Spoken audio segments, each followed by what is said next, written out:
of Health, Nairobi County. I'm the chair, I'm on the policy chair. I have a team of 23 members, and we are on a first-finding mission. We have walked to almost eateries and supermarkets.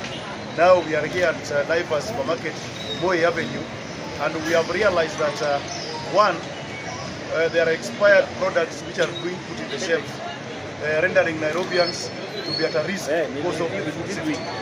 Number two, we have come up and found that most of people who are handling the food are not being tested.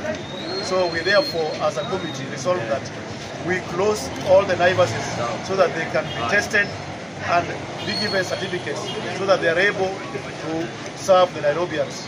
The most important thing is about food safety, and we will not sit back, and we are urging the CEC, Madam Susan Silantoi, to move with the speed to make sure that Nairobians are safe under food, because most of these facilities have expired products.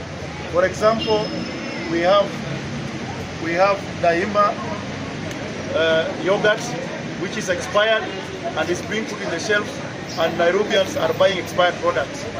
With this one, KCC, Daylight yogurt, there is no shelf life. So even the clients are not able to know when it's expiring and when it was manufactured.